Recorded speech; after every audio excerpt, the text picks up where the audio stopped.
ಸ್ವಲ್ಪ ಜಾಗೃತ ಇರಲಿ. 2 ಪೂರ್ವ ಕಾಲ ವೃತ್ತಾಂತ ಅದರಲ್ಲಿ ಅಧ್ಯಾಯ 20 ಅದರಲ್ಲಿ ವಚನ 1ರಿಂದ ನಾವು ನೋಡ್ತೇವೆ 3 ತನಕ ಓದಲ್ಪಟ್ಟಂಥ ಒಂದು ಮಾತು. ಇದು ಭಾಳ ಸಂದರ್ಭದಲ್ಲಿ ಓದಿರುವಂಥದ್ದು, ಕೇಳಿರುವಂಥದ್ದು, ಹೇಳಿರುವಂಥದ್ದು. ಆದರೂ ಕೂಡ ಒಂದು ಸರಿಯಾದಂಥ ಒಂದು ಮಾತು ನಾವಿಲ್ಲಿ ಗಮನಿಸೋಣ. ಯಾವ ರೀತಿಯಲ್ಲಿ ಬರೆಯಲ್ಪಟ್ಟಿರುವಂತ ನೋಡ್ತೇವೆ. ಇಲ್ಲಿ ಒಬ್ಬ ಅರಸನಿದ್ದಾನೆ, ಆತನ ಹೆಸರು ನೋಡ್ತೇವೆ ಯೆಹೋಷಾಫಾಟನನು ಎಂಬುದಾಗಿ.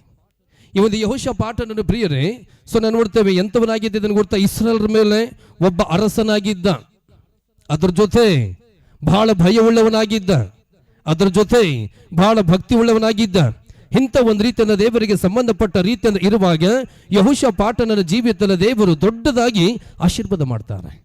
ಹಲ್ಲೆಲೂಯಾ.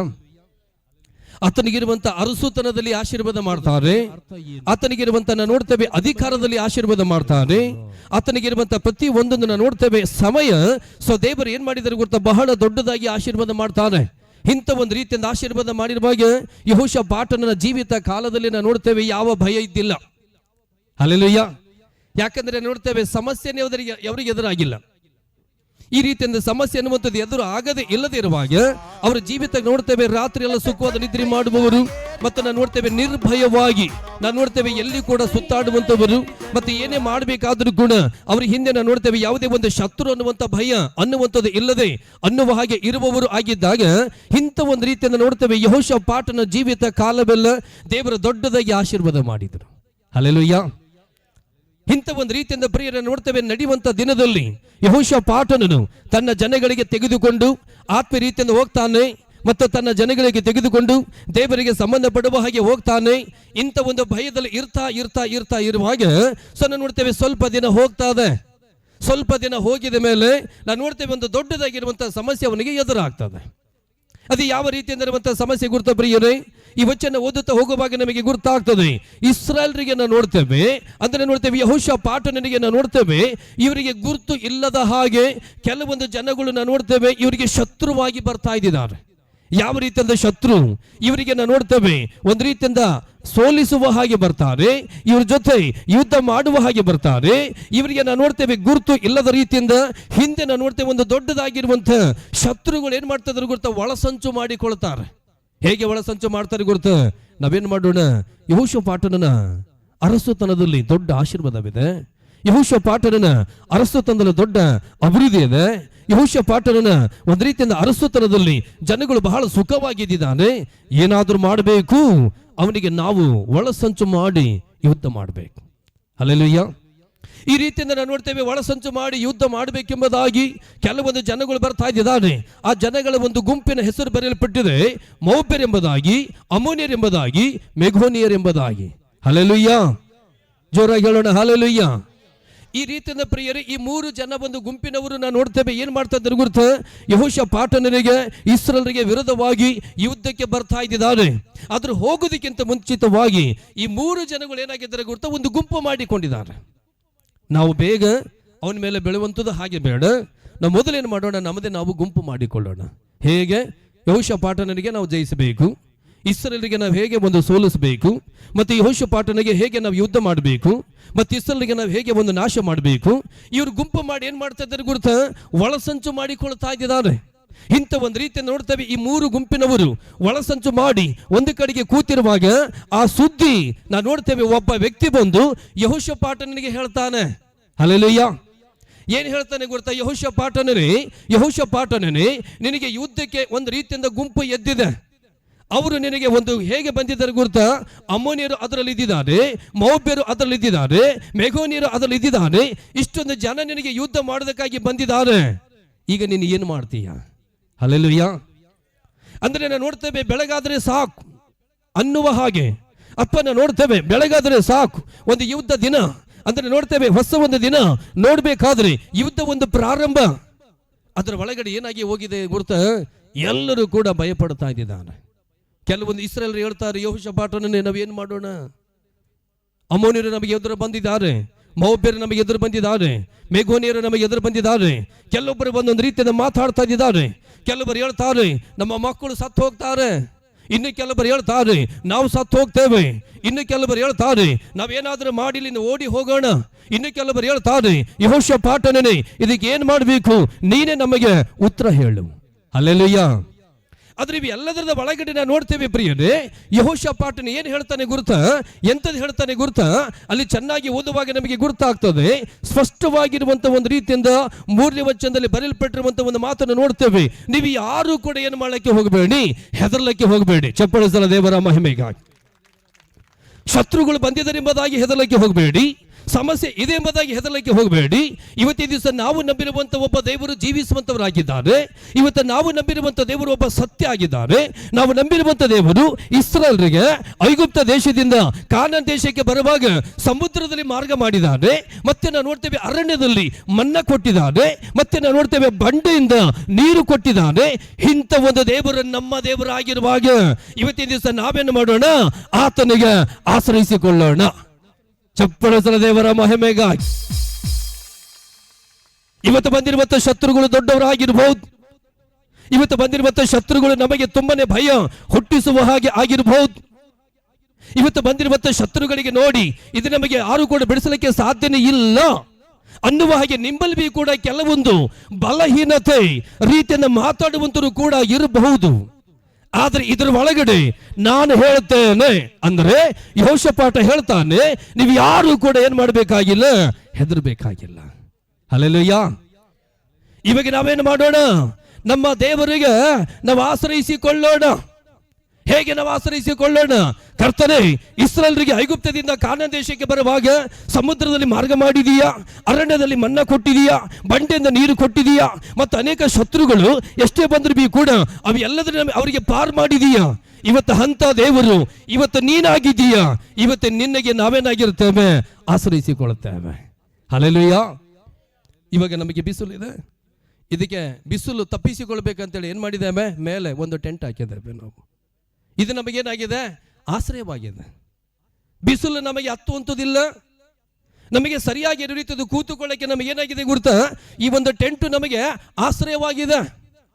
ಇವತ್ತು ಅದೇ ರೀತಿಯ ಅರ್ಥ ಯೆಹೋಷಾಫಾಟನು ಹೇಳ್ತಾನೆ. ಏನ್ ಹೇಳ್ತಾನೆ ಗುರುತ, ನಮಗೆ ದೇವರು ಆಶ್ರಯವಾಗುವ ಹಾಗೆ ನಾವು ದೇವರಿಗೆ ಏನಾಗಿರೋಣ, ಆಶ್ರಯಿಸಿಕೊಳ್ಳೋಣ. ಟೆಂಟಿನ ಒಳಗಡೆ ಹೇಗೆ ನಾವಿದ್ದೇವೆ ಹಾಗೆ ನಾವು ನಮ್ಮ ದೇವರಲ್ಲಿ ಆಶ್ರಯಿಸಿಕೊಳ್ಳುವ ಹಾಗೆ ಆತನ ಕಡೆಗೆ ನಾವು ಹೋಗೋಣ. ಚಪ್ಪಳದ ದೇವರ ಮಹಿಮೆಗಾಗಿ. ಅದರಿಂದ ನಮಗೆ ಬಿಡುಗಡೆ ಮಾಡಬೇಕು, ಅದರಿಂದ ನಮಗೆ ದೇವರ ನ್ಯಾಯ ಕೊಡಬೇಕು, ಅದರಿಂದ ದೇವರ ನಮಗೆ ಮಾರ್ಗ ತೆರಿಬೇಕು. ಅದಕ್ಕೆ ನಾವೇನು ಮಾಡೋಣ, ಆತನಿಗೆ ಆಶ್ರಯಿಸಿಕೊಳ್ಳೋಣ. ಹಾಗಾದ್ರೆ ಇವತ್ತಿನ ದಿವಸ ಹೇಳ್ತಾನೆ ಹೇಗೆ ನಾವು ಆಶ್ರಯಿಸಿಕೊಳ್ಳೋಣ. ಇವಾಗ ನಮಗೆ ಚೆನ್ನಾಗಿ ಗೊತ್ತಾಗ್ಲಿ ಪ್ರಿಯರೇ, ದೇವರಿಗೆ ನಾವು ಆಶ್ರಯಿಸಿಕೊಳ್ಳಬೇಕಾದರೆ ನಾವೇನಾಗಬೇಕೆಂಬುದಾಗಿ ಬರೆಯಲ್ಪಟ್ಟಿದೆ. ನಾವು ಎಲ್ಲರೂ ಸರಿಯಾಗಿರುವ ರೀತಿಯಿಂದ ಉಪವಾಸದ ಪ್ರಾರ್ಥನೆ ಮಾಡೋಣ. ಹಲ್ಲೆಲೂಯಾ. ಈಗ ನಮಗೆ ಗುರುತಾಗಲಿ 3ನೇ ವಚನ ಒಂದು ಪ್ರಾರಂಭದ ಮಾತನ್ನು ನೋಡ್ತೀವಿ. ಯೆಹೋಷಾಫಾಟನು ಹೇಳ್ತಾನೆ, ನಾವು ದೇವರಿಗೆ ಆಶ್ರಯಿಸಿಕೊಳ್ಳೋಣ. ನಾವು ದೇವರಿಗೆ ಆಶ್ರಯಿಸಿಕೊಳ್ಳಬೇಕಾದರೆ ಏನು ಮಾಡೋಣ, ಉಪವಾಸದ ಪ್ರಾರ್ಥನೆ ಮಾಡೋಣ. ಹಲ್ಲೆಲೂಯಾ. ಕರ್ತನಲ್ಲಿ ಪ್ರಿಯ ದೇವದಾಸರೇ, ಕೆಳಗಿರುವಂಥ ಚರಿತ್ರೆ ನಿಮಗೆ ಗುರುತು. ಅಷ್ಟೊಂದು ನನ್ನ ಮುಂದೆ ಹೋಗಲ್ಲ, ಸಮಯ ಇಲ್ಲ. ಸ್ವಲ್ಪ ಮಾತ್ರ ನಾನು ಹೇಳ್ತೇನೆ. ಒಂದು ವಿಷಯ ನಿಮಗೆ ಗುರುತಾಗಲಿ. ಉಪವಾಸದ ಅರ್ಥ ಏನಾಗಿದೆ ಗುರುತ, ನಾವು ದೇವರಿಗೆ ಆಶ್ರಯಿಸಿಕೊಳ್ಳುವಂಥದ್ದಾಗಿದೆ. ಅಂದರೆ ನನ್ನ ಸಮಸ್ಯೆ ದೇವರು ಬಿಡುಗಡೆ ಮಾಡಬೇಕು, ನಾನು ಉಪವಾಸ ಮಾಡ್ತೇನೆ. ನನಗೆ ದೇವರೇ ಸಹಾಯ ಮಾಡಬೇಕು, ನಾನು ಉಪವಾಸ ಮಾಡ್ತೇನೆ. ನನಗೆ ದೇವರೇ ನಡೆಸಬೇಕು, ನಾನು ಉಪವಾಸ ಮಾಡ್ತೇನೆ. ನನಗೇನಿದ್ರು ಕೂಡ ಸಮಸ್ಯೆಯಿಂದ ದೇವರೇ ನನಗೆ ಹೊರಗಡೆ ತರಬೇಕು. ಅದಕ್ಕೆ ನಾನೇನು ಮಾಡ್ತೇನೆ, ಉಪವಾಸ ಮಾಡ್ತೇನೆ. ಹಲ್ಲೆಲೂಯಾ. ಈ ಸುಂದರವಾಗಿರುವಂಥ ಮಧ್ಯಾಹ್ನ ಒಂದು ಗುರುತು ಮಾಡಿಕೋ. ಉಪವಾಸದ ಅರ್ಥ ಏನಾಗಿದೆ ಗುರುತ, ನಮಗೆ ದೇವರೇ ಆಶ್ರಯವಾಗಿರಬೇಕು. ಹಲ್ಲೆಲೂಯಾ. ಇವಾಗ ನೀನು ಉಪವಾಸ ಮಾಡುವಂಥದ್ದು ದೇವರ ಒಂದು ಸನ್ನಿಧಾನದಲ್ಲಿ ಯಾವ ರೀತಿಯಿಂದ ಮಾಡ್ತೀಯ, ಅದರ ಒಳಗಡೆ ದೇವರ ಮುಂದೆ ಕಣ್ಣೀರು ಹಾಕಿ ಪ್ರಾರ್ಥನೆ, ಕಣ್ಣೀರು ಹಾಕಿ ಆರಾಧನೆ, ಕಣ್ಣೀರು ಹಾಕಿ ದೇವರಿಗೆ ಸಮಯ. ನೀವು ಯಾವ ರೀತಿಯಿಂದ ದೇವರಿಗೆ ನೀವು ಕೊಡ್ತೀರಾ ಸಮಯ ಉಪವಾಸದಲ್ಲಿ, ಅದರ ಅರ್ಥ ನೀವು ದೇವರಿಗೆ ಆಶ್ರಯಿಸಿಕೊಳ್ಳುವಂಥದ್ದಾಗಿದೆ. ಇವತ್ತು ನೀವು ದೇವರಿಗೆ ನೀವು ಆಶ್ರಯಿಸಿಕೊಂಡಿದ ಮೇಲೆ ಇವತ್ತು ನೀವು ಮಾಡುವಂಥ ಉಪವಾಸದಲ್ಲಿ ದೇವರು ನಿಮಗೆ ಏನಾಗ್ಲಿಕ್ಕೆ ಇರುವಂತರಾಗಿದ್ದಾರೆ ಗುರುತ, ಆಶ್ರಯವಾಗಲಿಕ್ಕೆ ಇರುವಂತರಾಗಿದ್ದಾರೆ. ಸಮಸ್ಯೆ ನಿಮಗೆ ಬಿಡುಗಡೆ ಮಾಡುವ ಹಾಗೆ, ರೋಗ ನಿಮಗೆ ಬಿಡುಗಡೆ ಮಾಡುವ ಹಾಗೆ, ವ್ಯಾಧಿ ನಿಮಗೆ ಬಿಡುಗಡೆ ಮಾಡುವ ಹಾಗೆ, ನಿಮ್ಮ ಜೀವಿತದಲ್ಲಿ ಓಡಾಡುವಂತ ಚುಕ್ಕಟ್ಟು ಅರ್ಥ ಯಾವುದಲ್ಲಿ ನೀವು ಇದ್ದೀರಾ ಅವು ಎಲ್ಲದೂ ನಿಮಗೆ ಬಿಡುಗಡೆ ಮಾಡುವ ಹಾಗೆ ದೇವರೇ ನಮಗೆ ಏನಾಗ್ಲಿಕ್ಕೆ ಇರುವಂತರಾಗಿದ್ದಾರೆ, ಆಶ್ರಯ. ಹಲ್ಲೆಲೂಯಾ. ಭಾಳ ವಿಷಯದಲ್ಲಿ ನಾವು ಹೇಳ್ತೇವೆ, ಉಪವಾಸ ಅಂದರೆ ಒಂದೊಂದು ರೀತಿಯಿಂದ ಒಳ್ಳೆಯದಕ್ಕೆ. ನಮಗೇನೇನು ಯೋಚನೆ ಬರ್ತದೆಲ್ಲಕ್ಕೂ ಕೂಡ ಒಳ್ಳೆಯದೇ, ದೇವರ ಮಹಿಮೆಗ. ಅದರ ಮುಖ್ಯ ಯೆಹೋಷಾಫಾಟನು ಹೇಳುವಂಥ ಮಾತು ನಾನು ಹೇಳ್ತಾನೆ. ಆತನು ಉಪವಾಸ ಮಾಡುವಂಥದ್ದು ವಿಷಯದಲ್ಲಿ ಹೇಳ್ತಾನೆ, ನಾನು ಮಾಡುವಂಥ ಉಪವಾಸದಲ್ಲಿ ನನಗೆ, ನನ್ನ ಜನರಿಗೆ ದೇವರೇ ಆಶ್ರಯವಾಗಿರ್ಬೇಕು. ಹಲ್ಲೆಲೂಯಾ. ಹಾಗಾದ್ರೆ ಇವತ್ತಿನ ದಿವಸ ನಾವು ದೇವರ ಮಹಿಮೆಗಾಗಿ ಈ ಗ್ರಾಮದಲ್ಲಿ ಒಂದು ಒಳ್ಳೆ ಉಪವಾಸ ಅನ್ನುವ ಹಾಗೆ ನಾವು ಸೇರಿ ಬಂದಿದ್ದೇವೆ. ಗ್ರಾಮಕ್ಕೆ ಆಶೀರ್ವಾದ ಬರಬೇಕು. ಇಲ್ಲಿನ ಉಪವಾಸ ಅನ್ನುವ ಹಾಗೆ ನಾವು ಸೇರಿ ಬಂದಿದ್ದೇವೆ. ಸೇವೆಯಲ್ಲಿ ದೇವರ ಕಾರ್ಯ ಸರಿಯಾಗಿ ನಡಿಬೇಕು. ಇಲ್ಲಿ ಉಪವಾಸ ಅನ್ನುವ ಹಾಗೆ ನಾವಿಲ್ಲಿ ಸೇರಿ ಬಂದಿದ್ದೇವೆ. ಕಟ್ಟುವಂತ ಆಲಯ ದೇವರ ಸರಿಯಾದಂತ ರೀತಿಯಿಂದ ಕಂಪ್ಲೀಟ್ ಮಾಡಬೇಕು. ಇವಕ್ಕೆಲ್ಲಕ್ಕೂ ಒಂದೇ ಒಂದು ಅರ್ಥ, ದೇವರೇ ಆಶ್ರಯವಾಗಿರಬೇಕು. ಹಲ್ಲೆಲೂಯಾ. ಹಾಗಾದ್ರೆ ಇವತ್ತು ದಿವಸ ನಾವು ಮಾಡುವಂತ ಪ್ರಾರ್ಥನೆ ಉಪವಾಸದ ರೀತಿಯಿಂದ ಅಂದಿರುವಾಗ, ಉಪವಾಸ ರೀತಿ ನಾವು ಸೇರಿ ಬಂದಿರುವಾಗ, ಇವತ್ತು ನಮ್ಮ ಜೀವಿತಕ್ಕೆ ದೇವರು ಏನಾಗ್ಲಿಕ್ಕೆ ಇರುವಂತರಾಗಿದ್ದರೆ ಗುರುತ, ನಮ್ಮ ಸಮಸ್ಯೆ ಏನಿದೆ ಅದರ ಒಳಗಡೆ ಮಧ್ಯಸ್ಥಿಕೆ ವಹಿಸಿಕೊಂಡು ಆಶ್ರಯವಾಗಿರ್ತಾರೆ. ಅಥವಾ ನಮ್ಮ ರೋಗ ಏನಿದೆ ಅದನ್ನು ಬಿಡುಗಡೆ ಮಾಡಿ ನಮಗೆ ಆಶ್ರಯವಾಗಿರ್ತಾರೆ.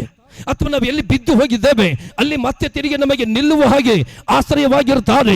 ಅಥವಾ ನಾವು ಏನು ದೇವರ ಕೆಲಸದಲ್ಲಿ ಕೈ ಹಾಕಿದ್ದೇವೆ, ಕಟ್ಟುವಂತ ಆಲಯದಲ್ಲಾಗಲಿ ಅಥವಾ ದೇವರ ಮಹಿಮೆಗಾಗಿ ಮಣಕಲ್ ಹಾಕಿದ್ದೇವೆ, ನಮ್ಮ ಜೀವಿತದಲ್ಲಿ, ನಮ್ಮ ಸಭೆಯಲ್ಲಿ, ನಮ್ಮ ಪಟ್ಟಣದಲ್ಲಿ ಉಜ್ಜೀವನ ಬರಬೇಕೆಂಬುದಾಗಿ ಯೆಹೋಷಾಫಾಟನ ಕಡೆಗೆ ಯಾವ ದೇವರು ಆಶ್ರಯವಾಗಿದ್ದಾರೋ ಅದೇ ದೇವರು ಆಶ್ರಯವಾಗ್ಲಿಕ್ಕಿದ್ದಾರೆ. ಯೆಹೋಷಾಫಾಟನಿಗೆ ಯಾವ ದೇವರ ಛಾಯ ಕೊಟ್ಟಿದ್ರು ಅದೇ ಒಂದು ದೇವರು ಈ ಪಟ್ಟಣದಲ್ಲಿ, ನಿಮ್ಮ ಜೀವಿತದಲ್ಲಿ, ಈ ಸೇವೆಯಲ್ಲಿ, ಈ ಸಭೆಯಲ್ಲಿ ಆತನ ದೊಡ್ಡ ಆಶ್ರಯವಾಗ್ಲಿಕ್ಕಿರುವಂತವರು ಆಗಿದ್ದಾರೆ. ಹಲ್ಲೆಲೂಯಾ. ಈಗ ನಾವು ಮಾಡಿ ಪ್ರಾರ್ಥನೆ ಹೋಗ್ತೇವೆ, ಈಗ ನಾವು ಮಾಡಿ ಉಪವಾಸ ಹೋಗ್ತೇವೆ, ಅದರ ಮುಂದೆ ಇಲ್ಲಿ ದೇವರು ಆಶ್ರಯವಾಗ್ಲಿಕ್ಕಿದ್ದಾರೆ. ಹಲ್ಲೆಲೂಯಾ. ಇವಾಗ ನಾವು ಮಾಡುವಂತ ಪ್ರಾರ್ಥನೆ ಇದು ನಮಗೆ ಸಣ್ಣದಾಗಿ ಕಾಣಬಹುದು. ಇವತ್ತು ನಾವು ಮಾಡುವಂತ ಉಪವಾಸ ಇವತ್ತು ನಮಗೆ ಸಣ್ಣದಾಗಿ ಕಾಣಬಹುದು. ಆದರೆ ಇದರ ಹಿಂದೆ ನೀನು ಏನಾಗಿ ಸಮಯ ಕೊಟ್ಟಿದೀಯಾ, ನಿನ್ನ ಜೀವಿತದಲ್ಲಿ ಪವಿತ್ರಾತ್ಮ ಮಾತಾಡ್ತಾರೆ. ನೀನು ಹಾಕಿರುವಂತ ಇವತ್ತಿನ ಮೊಣಕಾಲಿನ ಉಪವಾಸ, ನೀನು ಹಾಕಿರುವಂತ ಇವತ್ತಿನ ಉಪವಾಸದ ಆರಾಧನೆ ಯಾವ ರೀತಿಯಿಂದ ನೀನು ಬಂದಿದೀಯಾ, ಮೊದಲದಾಗಿ ನಿನ್ನ ಮನೆ ಮೇಲೆ ನನ್ನ ಹಸ್ತ ಆಶ್ರಯವಾಗಿರುತ್ತದೆ, ನಿನ್ನ ಕೆಲಸದ ಮೇಲೆ ನನ್ನ ಹಸ್ತ ಆಶ್ರಯವಾಗಿರುತ್ತದೆ, ನಿನಗಿರುವಂತ ಗ್ರಾಮದ ಮೇಲೆ ನನ್ನ ಹಸ್ತ ಆಶ್ರಯವಾಗಿರುತ್ತದೆ, ನಿನಗಿರುವಂತ ಸೇವೆ, ಸಭೆ ಕಟ್ಟುವಂಥದ್ದು ಯಾವುದಾಗಿದೆ ಅದರ ಮೇಲೆ ನನ್ನ ಹಸ್ತ ಆಶ್ರಯವಾಗಿ ಇರುತ್ತದೆ. ಹಲ್ಲೆಲೂಯಾ. ಅದಕ್ಕೆ ಕರ್ತನಲ್ಲಿ ಪ್ರಿಯ ದೈವದಾಸರೇ, ನೀವು ದೇವರ ಕಡೆಗೆ ಏನಾಗಿ ಉಪವಾಸ ಮಾಡ್ತೀರ ಅದರರ್ಥ ದೇವರೇ ನಿಮಗೆ ಆಶ್ರಯ. ನೀವೇನಾಗಿ ದೇವರಿಗೆ ನೀವು ಸಮಯ ಕೊಡ್ತೀರಾ ಅದಕ್ಕೆ ದೇವರೇ ಆಶ್ರಯ. ಈ ಆಶ್ರಯ ನಿಮ್ಮ ಜೀವಿತದಲ್ಲಿ ಕಳ್ಕೊಳ್ಳಬೇಡಿ. ಅಥವಾ ದೇವರು ಕೊಡುವಂತ ಸಮಯ ಅದನ್ನು ನೀವು ತಿರಸ್ಕಾರ ಮಾಡಬೇಡಿ. ನಿಮಗೆ ದೇವರು ಕೊಡುವಂತ ಸಮಯ ಒಂದು ಶ್ರೇಷ್ಠವಾಗಿರುವಂಥದ್ದು ಯಾವುದಿರ್ತದೋ ಅದರ ಒಳಗೆ ನೀವಿದ್ರೆ ನೀವು ಸಾಮಾನ್ಯವಾಗಿರುವಂಥದ್ದು ಆಗ್ತಾ ಇಲ್ಲ. ದೇವರ ಒಂದು ಹಸ್ತದಲ್ಲಿ ಬಿದ್ದಾಗ ನೀವು ಎಲ್ಲಿದ್ದೀರಿ ಗುರುತಾ, ಆಶ್ರಯದಲ್ಲಿ ಇರ್ತಾ ಇದ್ದೀರಾ. ಅದು ಮನುಷ್ಯನ ಆಶ್ರಯವಲ್ಲ, ಲೌಕಿಕ ಆಶ್ರಯವಲ್ಲ, ಯಾವುದೋ ರೀತಿ ನಿಷ್ಠ ಬಂದಿರುವ ರೀತಿಯಿಂದ ವರ್ತಿಸುವ ಆಶ್ರಯವಲ್ಲ, ದೇವರ ಹಸ್ತದ ಆಶ್ರಯ. ಹಲ್ಲೆಲೂಯಾ. ಹಾಗಾದ್ರೆ ಇವತ್ತಿನ ದಿವಸ ದೇವರಾತ್ಮ ಹೇಳುವಂತ ಒಂದು ಮಾತನ್ನು ಹೇಳ್ತೇನೆ. ಇವತ್ತಿನ ಗುಂಪು ನಮಗೆ ಸಣ್ಣದಾಗಿರ್ಬೋದು, ಅದು ಮುಖ್ಯವಲ್ಲ, ದೊಡ್ಡದಾಗಿರ್ಬೋದು, ಅದು ಮುಖ್ಯವಲ್ಲ. ಇವತ್ತು ನಾವು ಮಾಡುವಂತ ಪ್ರಾರ್ಥನೆ ಉಪವಾಸದಲ್ಲಿ ಇವತ್ತು ನಾವು ಏನಾಗಿ ಸೇರಿ ಬಂದಿದ್ದೇವೆ ಇದರ ಹಿಂದೆ ದೊಡ್ಡ ಶಕ್ತಿಯ ಆಶ್ರಯವಾಗಿ ನಾವು ನೋಡ್ತಾ ಇದ್ದೇವೆ. ಮುಂದಿನ ದಿನಗಳಲ್ಲಿ ಕಣ್ಣೀರುಗಳು ಬಿಡುಗಡೆ ಆಗುವಂಥದ್ದು ನೋಡ್ತೇವೆ, ವ್ಯಾಧಿಗಳು ಬಿಡುಗಡೆ ಆಗುತ್ತ ನೋಡ್ತೇವೆ, ಸೋಲುಗಳು ಬಿಡುಗಡೆ ಆಗುತ್ತ ನೋಡ್ತೇವೆ, ದರಿದ್ರತನ ಬಿಡುಗಡೆ ಆಗುತ್ತ ನೋಡ್ತೇವೆ. ನೀವು ಎಲ್ಲಿ ದೇವರ ಸಂಬಂಧ ಕಳ್ಕೊಂಡಿದ್ದೀರಾ ಅದರ ಒಳಗಡೆ ಮತ್ತೆ ತಿರುಗಿ ದೇವರು ಜೋಡಣೆ. ಹಲ್ಲೆಲೂಯಾ. ಅದಕ್ಕೆ ಕರ್ತನಲ್ಲಿ ಪ್ರಿಯ ದೇವದಾಸರು ಯೆಹೋಷಾಫಾಟನು ಹೇಳ್ತಾನೆ, ನಮಗೆ ಶತ್ರುಗಳು ಬಂದಿದ್ದಾರೆ, ಅದರ ಒಳಗಡೆ ನಾವು ದೇವರಿಗೆ ಏನ್ ಮಾಡೋಣ, ಆಶ್ರಯಿಸಿಕೊಳ್ಳೋಣ. ಹೇಗೆ ನಾವು ಆಶ್ರಯಿಸಿಕೊಳ್ಳೋಣ? ಉಪವಾಸದ ಪ್ರಾರ್ಥನೆ ಮಾಡಿ. ಇವತ್ತು ನೀನು ದೇವರ ಮಹಿಮೆಗಾಗಿದ್ದೀಯಾ? ನಿನ್ನ ಸಮಸ್ಯೆಯಲ್ಲಿ ಹೇಗೆ ನಿನ್ನ ದೇವರಿಗೆ ಆಶ್ರಯಿಸಿಕೊಳ್ತಾ ಇದ್ದೀಯೋ? ಅಥವಾ ನಿನ್ನ ಆತ್ಮಿಕತೆ ಜೀವಿತದಲ್ಲಿ ದೇವರಿಗೆ ಹೇಗೆ ನಿನ್ನ ಆಶ್ರಯಿಸಿಕೊಳ್ತಾ ಇದ್ದೀಯಾ? ಇವತ್ತು ಅನೇಕ ಸಮಸ್ಯೆಗಳಲ್ಲಿ ಅನೇಕರು ದೇವರಿಗೆ ವಿರೋಧವಾಗಿ ಹೋಗ್ತವ್ರೆ, ಕುಟುಂಬಕ್ಕೆ ವಿರೋಧವಾಗಿ ಹೋಗ್ತವ್ರೆ, ಮತ್ತು ವೈಯಕ್ತಿಕ ಜೀವಿತದಲ್ಲಿ ಕೊರಗುವ ಹಾಗೆ ಹೋಗ್ತವ್ರೆ. ಆದ್ರೆ ಇವತ್ತು ದಿವಸ ಅದರ ಒಳಗಡೆ ದೇವರನಿಗೆ ಗುರುತಿಸಿ ಮಾತಾಡ್ತಾರೆ. ಇನ್ನು ಮೇಲೆ ನೀನು ಯಾವ ವ್ಯಕ್ತಿ ಆಗಿರು, ಯೆಹೋಷಾಫಾಟನನ ಹಾಗೆ ದೇವರಿಗೆ ಆಶ್ರಯಿಸಿಕೊಂಡು ನಿನ್ನ ಸಮಸ್ಯೆ ದೇವರ ಮುಂದೆ ಬಿಚ್ಚಿಕ್ಕಿ ಉಪವಾಸದ ಪ್ರಾರ್ಥನೆ ಮಾಡಿ ದೇವರಿಗೆ ಸಂಬಂಧಪಡುವ ವ್ಯಕ್ತಿ ನಿನ್ನ. ಹಲ್ಲೆಲೂಯಾ. ಕೀರ್ತನೆ ಭಾಗ 91 1ನೇ ವಚನ. ಬೇಗ ಬೇಗ ಬೇಗ ಸಮಯ ಮುಗಿತು. ಕೀರ್ತನೆ ಭಾಗ 91 ಅಧ್ಯಾಯ 1 ಮತ್ತು 2 ವಚನ. ಪರತ್ಪರನ ಮೊರೆ ಹೊಕ್ಕಿರುವವನು ಸರ್ವಶಕ್ತನ ಆಶ್ರಯದಲ್ಲಿ ಸುರಕ್ಷಿತನಾಗಿರುವನು. ಹಲ್ಲೆಲೂಯ. ಯೆಹೋಷಾಫಾಟನನ್ನು ಎಲ್ಲಿ ಮೊರೆ ಹೊಕ್ಕಿದನು ಗುರುತ? ದೇವರ ಕಡೆಗೆ. ಇಸ್ರಾಯೇಲರು ಎಲ್ಲಿ ಮೊರೆ ಹೊಕ್ಕಿದ್ರು ಗುರುತ? ಯೆಹೋಷಾಫಾಟನನ ಮಾತನ್ನು ಕೇಳಿ ಉಪವಾಸದ ಕಡೆಗೆ. ಹಲ್ಲೆಲೂಯ. ಇವತ್ತು ನಿನ್ನಲ್ಲಿ ಕೂಡ ದೇವರಾತ್ಮ ಅಯ್ಯ, ನಿನ್ನಲ್ಲಿ ಕೂಡ ದೇವರಾತ್ಮ ಅಮ್ಮ. ಇವತ್ತಿನ ಮಧ್ಯಾಹ್ನ ಒಂದು ಗುರುತು ಮಾಡಿಕೋ, ಏನು ಬರೆಯಲ್ಪಟ್ಟಿರುವಂತದ್ದಾಗಿದೆ ಗುರುತ? ಯಾರು ನನಗೆ ಸಮಸ್ಯೆದಲ್ಲಿ ಮೊರೆ ಹೋಗ್ತಾರೆ, ರೋಗದ ಒಳಗಡೆ ಇದ್ದು, ಕಣ್ಣೀರಿನ ಒಳಗಡೆ ಇದ್ದು, ಸೋಲಿನ ಒಳಗಡೆ ಇದ್ದು, ಹೇಳಿಕೊಳ್ಳಕ್ಕೆ ಆಗ್ತಾನೆ ಇಲ್ಲ ಅನ್ನುವಂತ ಪರಿಸ್ಥಿತಿಯ ಒಳಗಡೆ ಇದ್ದು, ಯಾರು ನನಗೆ ಸಂಪೂರ್ಣವಾಗಿ ಸಮಯ ಕೊಟ್ಟು ಉಪವಾಸ ಮಾಡ್ತಾರೆ, ಪ್ರಾರ್ಥನೆ ಮಾಡ್ತಾರೆ, ಅದರ ಅರ್ಥ ಅವರು ನನ್ನ ಆಶ್ರಯದಲ್ಲಿ ಬರ್ತಾರೆ. ಅವರು ನನ್ನ ಆಶ್ರಯದಲ್ಲಿ ಬಂದಿದಾಗ ಅವರು ಏನು ಪ್ರಾರ್ಥನೆ ಮಾಡ್ತಾರೆ ಅದರ ಒಳಗಡೆ ಅವರಿಗೆ ಬಿಡುಗಡೆ ನಾನು ಕೊಡ್ತೇನೆ. ಅವರು ಏನು ಒಂದು ರೀತಿಯ ಉಪವಾಸ ಮಾಡ್ತಾರೆ ಅದರ ಒಳಗಡೆ ಬಿಡುಗಡೆ ಕೊಡ್ತೇನೆ. ಅವರು ಏನು ನನಗೆ ಸಂಬಂಧ ಪಡ್ತಾರೆ ಅವರಿಗೆ ಪ್ರತಿ ವಿಷಯದಲ್ಲಿ ಸುರಕ್ಷಿತವಾಗಿ ಕಾಣುವಂತೆ ಮಾಡ್ತೇನೆ. ಹಲ್ಲೆಲೂಯಾ. ಹಾಗಾದರೆ ಇವತ್ತಿನ ಸಮಯ ಪವಿತ್ರಾತ್ಮ ಹೇಳುವಂತ ಒಂದು ಮಾತನ್ನು ನಾನು ಹೇಳ್ತೇನೆ. ಯಾವ ರೀತಿಯಿಂದ ಇಲ್ಲಿ ಬರೆಯಲ್ಪಟ್ಟಿದೆ? ನೀವು ಏನು ಇವತ್ತಿನ ಒಂದು ಪ್ರಾರ್ಥನೆಗೆ ಗೌರವ ಕೊಟ್ಟಿದ್ದೀರಾ? ಇವತ್ತಿನ ಉಪವಾಸಕ್ಕೆ ನೀವೇನು ಗೌರವ ಕೊಟ್ಟಿದ್ದೀರಾ? ಇವತ್ತಿನ ಪ್ರಾರ್ಥನೆಗೆ ಏನು ಉಪವಾಸದಲ್ಲಿ ಕಾಲ ಕಳೆದಿದ್ದೀರಾ? ಇವತ್ತಿನ ಒಂದು ಉಪವಾಸದಲ್ಲಿ ಏನಾಗಿ ದುಡಿದಿದ್ದೀರಾ? ಇವತ್ತಿನ ಉಪವಾಸಕ್ಕೆ ನೀವೇನು ವೆಚ್ಚ ಮಾಡಿದ್ದೀರಾ? ಇವತ್ತಿನ ಉಪವಾಸಕ್ಕೆ ನೀವೇನು ಪ್ರಯಾಸ ಪಟ್ಟಿದ್ದೀರಾ? ಇವತ್ತಿನ ಸಮಯ ದೇವರಾತ್ಮ ಮುಂದಿರುವಂತ ದಿನ ನಿಮಗೆ ಸರಿಯಾಗಿರುವಂತ ಒಂದು ಆಶೀರ್ವಾದಕ್ಕೆ ನಿಮಗೆ ತರ್ತಾ ಇದ್ದಾರೆ. ಹಲ್ಲೆಲೂಯಾ. ಅಂದರೆ ಸುರಕ್ಷಿತವಾಗಿರುವಂತ ಒಂದು ಸ್ಥಾನಕ್ಕೆ, ಆಶೀರ್ವಾದ ಅನ್ನುವಂತ ಒಂದು ಸ್ಥಾನಕ್ಕೆ, ಬಿಡುಗಡೆ ಅನ್ನುವಂತ ಒಂದು ಸ್ಥಾನಕ್ಕೆ, ಅಭಿವೃದ್ಧಿ ಅನ್ನುವಂತ ಒಂದು ಸ್ಥಾನಕ್ಕೆ, ಗೌರವ ಅನ್ನುವಂತ ಒಂದು ಸ್ಥಾನಕ್ಕೆ. ಹಲ್ಲೆಲೂಯಾ. ಅರ್ಥ ಈಗ ನಾನು ಹೇಳ್ತೇನೆ. ಈಗ ನಾವು ಟೆಂಟಿನಲ್ಲಿ ಆರಾಧನೆ ಮಾಡ್ತಾ ಇದ್ದೇವೆ. ಮುಂದೆ ಬರುವಂತ ಇದೇ ಒಂದು ರೀತಿಯಿಂದ ಇರುವಂತ ಗುಡ್ ಫ್ರೈಡೆಯಲ್ಲಿ ಒಂದು ಸುರಕ್ಷಿತವಾಗಿರುವಂತ ಆಲಯದಲ್ಲಿ ನಾವಿರ್ತೇವೆ. ಹಲ್ಲೆಲೂಯಾ. ಈಗ ನಾವು ಟೆಂಟಿನಲ್ಲಿ ಇದ್ದೇವೆ, ಮುಂದಿನ ಒಳಗಡೆ ಫ್ಯಾನಿನ ಕೆಳಗಿರ್ತೇವೆ. ಈಗ ನಮಗೆ ಆ ಕಡೆ ಈ ಕಡೆ ತುಂಬಾನೇ ಏನೋ ಒಂದು ರೀತಿಯಿಂದ ಗಲಿಬಿಲಿ ಹುಟ್ಟುವ ರೀತಿಯಿಂದ ನಾವಿದ್ದೇವೆ. ಅದ್ರ ನೀಟಾಗಿ ಸಾಫ್ಟ್ ಆಗಿ ಸರಿಯಾಗಿರುವಂತ ರೀತಿಯಿಂದ ಇರುವಂತ ಸ್ಥಾನದಲ್ಲಿ ನಮಗೆ ದೇವರು ಕಾಣುವಂತೆ ನಮಗೆ ಮಾಡಕ್ಕಿದ್ದಾರೆ. ಹಲ್ಲೆಲೂಯಾ. ಆದರೆ ಯಾವುದು ನಮಗೆ ದೇವರು ಕೊಡ್ತಾರೆ ಅದರ ಒಳಗೆ ನಾವು ಏನಾಗಿ ದೇವರಿಗೆ ಸಂಬಂಧ ಪಡ್ತೇವೆ ಅದು ನಮಗೆ ಮೋಸ ಹೋಗಲ್ಲ ಅಥವಾ ನಾವು ನಿಷ್ಫಲವಾಗಿ ಹೋಗಲ್ಲ. ಇವತ್ತಿನ ಸಮಯ ಒಂದು ನಿನಗೆ ನಾನು ಹೇಳಕ್ಕೆ ಇಷ್ಟಪಡ್ತೇನೆ. ನಿನ್ನ ಆತ್ಮಿಕ ರೀತಿಯಿಂದ ಬೆಳಿಬೇಕು, ನಿನ್ನ ದೇವರಿಗೆ ಸಂಬಂಧ ಪಡಬೇಕು, ನಿನಗೆ ಆಶೀರ್ವಾದ ಬರಬೇಕು, ನಿನಗೆ ಅಭಿವೃದ್ಧಿ ಬರಬೇಕು, ನಿನಗೆ ಗೌರವ ಬರಬೇಕು, ನಿನ್ನ ಜೀವಿತದಲ್ಲಿ ಒಳ್ಳೆಯದು, ನಿನ್ನ ಕೆಲಸದಲ್ಲಿ ಒಳ್ಳೆಯದು, ನಿನ್ನ ಮಕ್ಕಳಲ್ಲಿ ಒಳ್ಳೆಯದು ಅನ್ನುವ ಹಾಗೆ ನಿನ್ನ ಕಾಣಬೇಕು. ಅನ್ನುವ ಹಾಗೆ ಇದ್ರೆ ಯೆಹೋಷಾಫಾಟನನ ಹಾಗೆ ದೇವರ ಕಡೆಗೆ ನಿನ್ನ ಮೊರೆ ಹೋಗು. ಹಲ್ಲೆಲೂಯಾ. ದೇವರ ಕಡೆಗೆ ನಿನ್ನ ಆಶ್ರಯ ಅನ್ನುವ ಹಾಗೆ ನೀನಿದ್ದು ಉಪವಾಸ ಅನ್ನುವ ಹಾಗೆ ಇದ್ದು ಪ್ರಾರ್ಥನೆ ಅನ್ನುವ ಹಾಗೆ ಇದ್ದು ನಿನ್ನ ದೇವರಿಗೆ ಸಂಬಂಧ ಪಡುವ ಹಾಗೆ ಇದ್ರೆ ಇಲ್ಲಿ ಬರೆಯಲ್ಪಟ್ಟಿದೆ. ಯಾವುದು ಬರೆಯಲ್ಪಟ್ಟಿದೆ ಗುರುತ? ಕೀರ್ತನೆ ಭಾಗ 91 ಅಧ್ಯಾಯ 1 ಮತ್ತು 2 ವಚನದಲ್ಲಿ ಬರೆಯಲ್ಪಟ್ಟಿದೆ. ಯಾರು ನನಗೆ ಆಶ್ರಯವಾಗಿರ್ತಾರೋ ಮತ್ತು ಯಾರು ನನ್ನ ಕಡೆಗೆ ಸಮಯ ಕೊಡ್ತಾರೋ ಅವರಿಗೆ ನಾನೇನು ಮಾಡಕ್ಕಿದ್ದೇನೆ? ಸುರಕ್ಷಿತವಾಗಿರುವಂತೆ ಮಾಡ್ತೇನೆ. ಹಲ್ಲೆಲೂಯಾ. ಇವತ್ತಿನ ಉಪವಾಸ ನಿನಗೆ ಗುರುತಿರಲಿ. ಒಂದು ಮುಂದಿನ ಸಮಯ ಒಂದು ಸುರಕ್ಷಿತವಾಗಿರುವಂಥದ್ದು ನಿನಗೆ ದೇವರ ಆಶೀರ್ವಾದ ಮಾಡಕ್ಕಿದ್ದಾನೆ. ಒಂದು ಶ್ರೇಷ್ಠವಾಗಿರುವಂಥದ್ದಕ್ಕೆ ನಿನಗೆ ದೇವರ ಆಶೀರ್ವಾದ ಮಾಡಕ್ಕಿದ್ದಾನೆ. ಒಂದು ಅಭಿವೃದ್ಧಿ ಅನ್ನುವಂಥದ್ದು ನಿನಗೆ ದೇವರ ಆಶೀರ್ವಾದ ಮಾಡಕ್ಕಿದ್ದಾನೆ. ನಿನಗೆ ಒಂದು ಸಾಕ್ಷಿ ಹೇಳುವಂಥದ್ದು ನಿನಗೆ ದೇವರ ಆಶೀರ್ವಾದ ಮಾಡಕ್ಕಿದ್ದಾನೆ. ಇವತ್ತಿನ ದಿವಸ ನೀನು ಯಾವ ವ್ಯಕ್ತಿ ಉಪವಾಸದ ಅರ್ಥ ಗುರುತು ಮಾಡಿಕೋ. ಅದರ ಅರ್ಥ ಏನಾಗಿದೆ ಗುರುತ?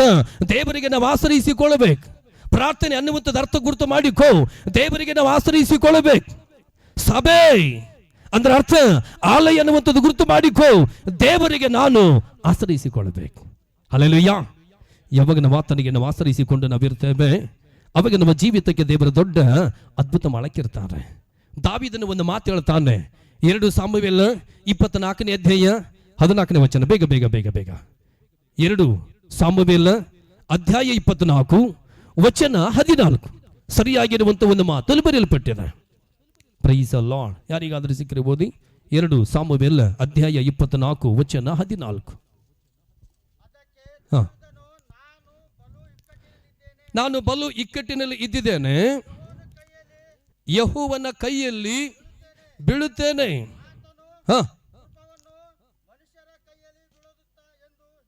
ಆಮೇನ್, ಹಲ್ಲೆಲೂಯಾ. 2 ಸಾಮುವೇಲ 24ನೇ ಅಧ್ಯಾಯ 14ನೇ ವಚನದಲ್ಲಿ ನಾವು ನೋಡ್ತೇವೆ, ದಾವೀದ ಮಹಾರಾಜ ಹೇಳ್ತಾನೆ. ಏನ್ ಹೇಳ್ತಾನೆ ಗುರುತ? ಎಂತದ್ದು ಹೇಳ್ತಾನೆ ಗುರುತ? ನಾನು ಈಗ ಏನಾಗಿದ್ದೇನೆ ಗೊತ್ತಾ? ಬಹಳ ಕಷ್ಟದಲ್ಲಿ ಇದ್ದಿದ್ದೇನೆ. ಅಂದ್ರೆ ಈಗ ನಾನು ಬಹಳ ಇಕ್ಕಟ್ಟಿನಲ್ಲಿ ಇದ್ದಿದ್ದೇನೆ. ಯಾವ ಕಷ್ಟದಲ್ಲಿದ್ದೇನೆ, ನಾನು ಏನು ಮಾಡಬಾರ್ದಾಗಿತ್ತು ಅಂತದ್ದು ಕೆಟ್ಟದ್ದು ಮಾಡಿದ್ದೇನೆ, ಮತ್ತು ನಾನು ಎಲ್ಲಿ ಒಂದು ನಡಿಬಾರ್ದಾಗಿತ್ತು ಅಲ್ಲಿ ನಾನು ನಡೆದಿದ್ದೇನೆ, ಮತ್ತು ಎಲ್ಲಿ ನನ್ನ ದೇವರಿಗೆ ವಿರೋಧವಾಗಿ ಒಂದು ರೀತಿಯಿಂದ ಏನಾಗಿತ್ತೋ ಅಂತ ರೀತಿ ನಾನು ಆಗಿ ಹೋಗಿದ್ದೇನೆ. ಆದ್ರೆ ಇವತ್ತಿನ ದಿವಸ ನಾನು ಇಂಥ ಎಲ್ಲ ತಪ್ಪನ್ನು ಮಾಡಿ ಇವತ್ತು ನಾನು ಏನಾಗಿದ್ದೇನೆ ಗೊತ್ತಾ? ಬಲು ಇಕ್ಕಟ್ಟಿನಲ್ಲಿ ಬಿದ್ದಿದ್ದಾನೆ. ಹಲ್ಲೆಲೂಯಾ. ಕೆಲವೊಂದು ಸಂದರ್ಭದಲ್ಲಿ ಪ್ರಿಯರೇ, ನಮ್ಮ ಜೀವಿತದಲ್ಲಿ ತಪ್ಪು ಆಗುವಂಥದ್ದು ಸಹಜ. ಆದ್ರೆ ಆ ತಪ್ಪಾಗಿದ ಮೇಲೆ ಆ ಇಕ್ಕಟ್ಟಿನ ಒಳಗಡೆ ನಾವೇನಾಗಿರ್ತೇವೆ ಗುರುತಾ? ಕೊರಗ್ತಾ ಇರ್ತೇವೆ. ತಪ್ಪು ಮಾಡಿ ನಾವು ಕೊರಗ್ತೇವೆ, ಕೆಟ್ಟದ್ದು ಮಾಡಿ ಕೊರಗುತ್ತೇವೆ. ಏನ್ ನಡಿಬಾರ್ದಾಗಿತ್ತು ಅದು ನಡೆದಿರುವಾಗ ಅದರ ಒಳಗಡೆ ನಾವೇನಾಗಿರ್ತೇವೆ ಗುರುತಾ? ಕೊರಗುತ್ತೇವೆ. ಏ ರೀತಿಯಿಂದ ಕೊರಗ್ತೇವೆ ಗುರುತ? ಆತ್ಮಿಕತೆ ಕಳ್ಕೊಳ್ತೇವೆ, ಒಳ್ಳೆಯದು ಕಳ್ಕೊಳ್ತೇವೆ, ದೇವರ ನಡೆಸುವಿಕೆ ಕಳ್ಕೊಳ್ತೇವೆ, ದೇವರಿಗೆ ಏನಾಗಬೇಕು ಅನ್ನುವಂಥದ್ದು ಎಲ್ಲವನ್ನೂ ಕೂಡ ಕಳ್ಕೊಂಡು ನಾವು ಕೊರಗ್ತೇವೆ.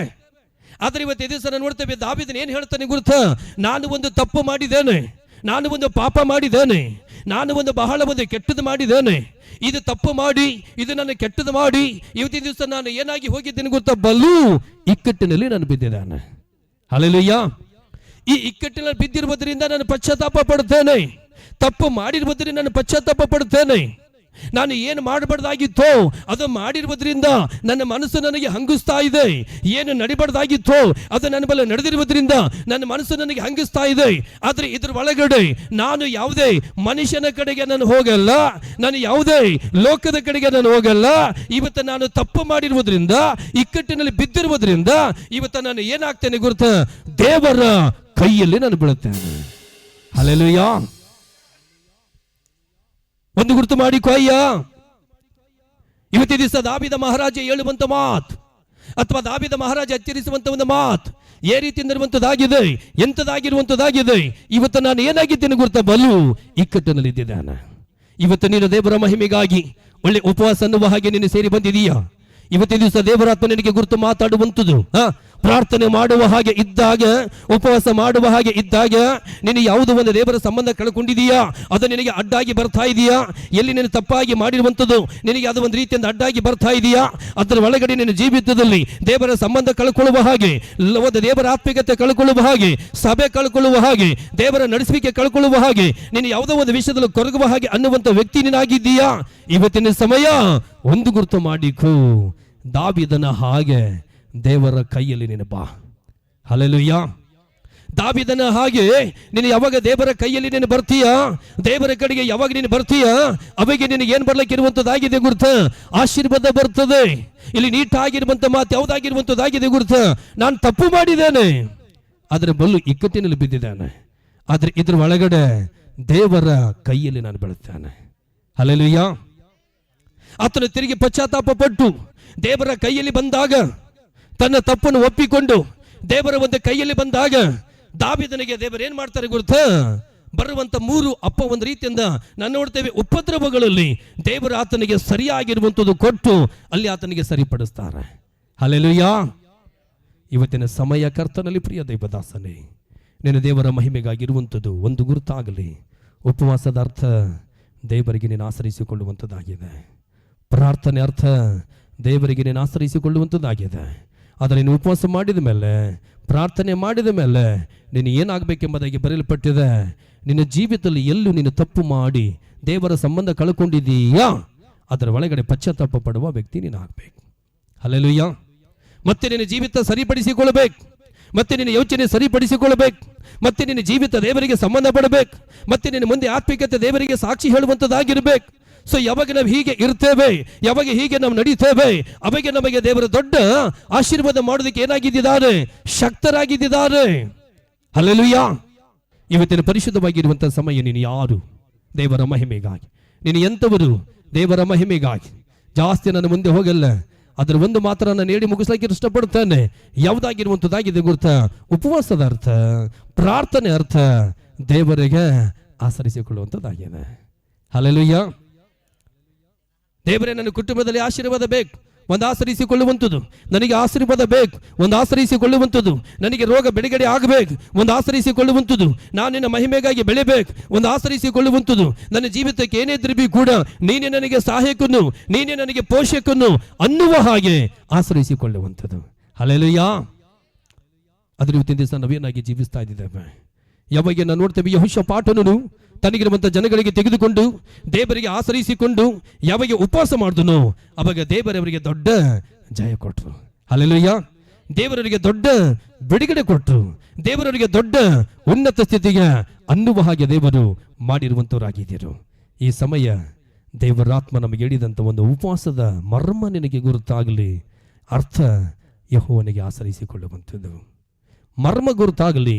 ನಮ್ಮ ಜೀವಿತದಲ್ಲಿ ಪ್ರಾರ್ಥನೆ ಮಾಡಿ ಉಪವಾಸ ಮಾಡಿ ಇವತ್ತಿನ ದಿವಸ ನಾವು ಯೇಸು ಸ್ವಾಮಿಗೆ ಆಶ್ರಯಿಸಿಕೊಳ್ಳುವಂಥದ್ದು. ಯಾವಾಗ ನಮ್ಮ ಆತನಿಗೆ ಆಶ್ರಯಿಸಿಕೊಂಡು ನಾವು ಜೀವಿಸ್ತೇವೆ ಅವಾಗ ನಮಗೆ ದೇವರ ದೊಡ್ಡ ಸ್ಥಿತಿಗೆ ತರುವುದಕ್ಕೆ ಶಕ್ತರಾಗಿರುವಂಥವರಾಗಿದ್ದಾರೆ.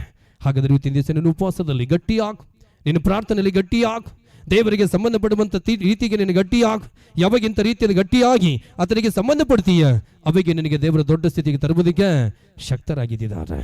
ಇವತ್ತಿನ ದಿವಸ ನಾವು